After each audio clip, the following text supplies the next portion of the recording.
Hello and welcome back to another video. Today I'm going to be redecorating my art studio for Christmas.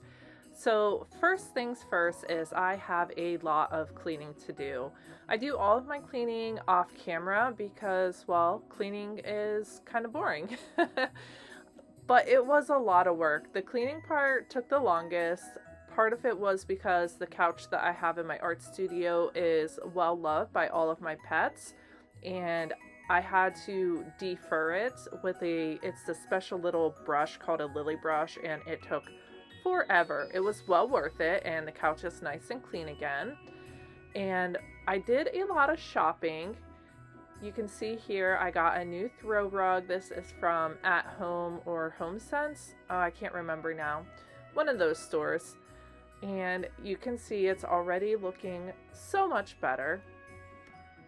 I made these adorable little sticker sheets and I am absolutely in love with them, and I decided that I would take the same illustrations and paint them on some mini canvases as well. I recently, when I say I mean my fiance Ken, recently switched my website from Squarespace to Shopify, and so we're redesigning the website completely and trying to make it look more cohesive. Side note, I found all of these ornaments from Michael's in the art studio while I was cleaning, and I'm so happy because they do not have a good supply of them this year. And I also found that silicone mold to make some of my own ornaments. I got this lovely pillow at Home Goods.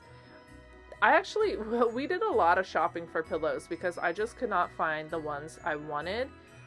I got some lights as well, and I put them around this front side of the art studio, and this probably took me an hour, but it was totally worth it. I'm just using Scotch tape and just taping them to the window. The idea is that you see them from the outside, not so much from the inside, but it makes such a magical little glow in this studio. I absolutely loved how this turned out. Last night I did some doom scrolling before bed, as so many of us do, and that resulted in me going to Michael's today and buying a bunch of stuff I probably don't need. I spent $45 on paper, a paper cutter, a glue gun, and some tulip puff paint. Of course, we spent some time at one of my favorite stores, Michael's. They always have a lovely holiday section, and I got a lot of inspiration from the colors that they have. I really wanted to go with a pastel theme.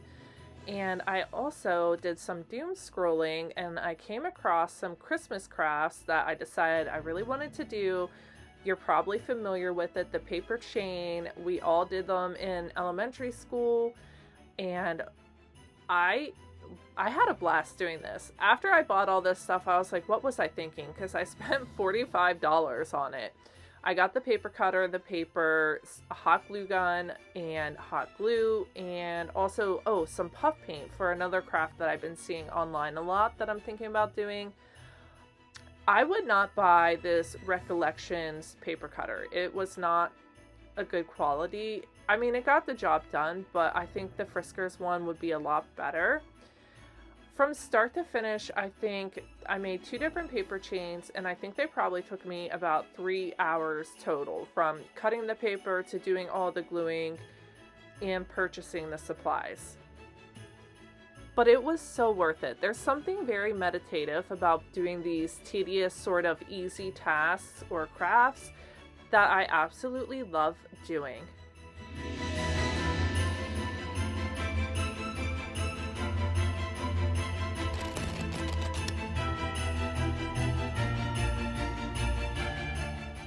To make these, you just cut them down to the size that you want. I did about 2 inches by 8 inches. I just used the width of the paper as the one size, and then you just glue them together. So you cut them, glue them. You can also use a stapler. The hot glue gun, you will get mild burns. I kind of enjoy that feeling because there's something wrong with me.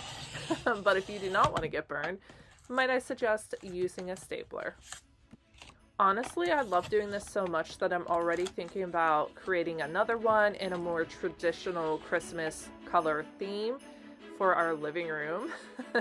I thought about going out and getting the paper today, but I didn't. There is still plenty of time before the holidays, so we'll see. I have a feeling it'll happen though. I'm using quilting clips to keep these together so that I can keep gluing as I go without having to hold down on a certain area. The clips just do the work for me.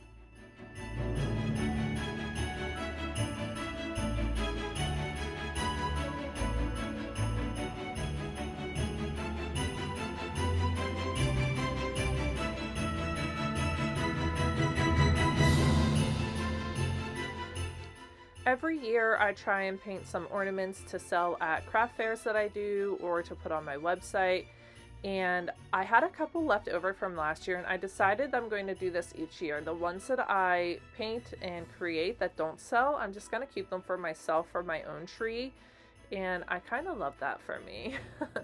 So this is the tree that I use at events when I am vending, and I decide I'm going to put it in my art studio for now because I'm not really doing a lot of vending this winter. I'm taking a bit of a break this year from in-person events, and honestly, I'm kind of love it. It's nice to have a break, and it's very physically demanding. So I do have a full-time job, so to spend your weekends also setting up and then breaking down a mini shop inside of another location, it's just a lot of work physically.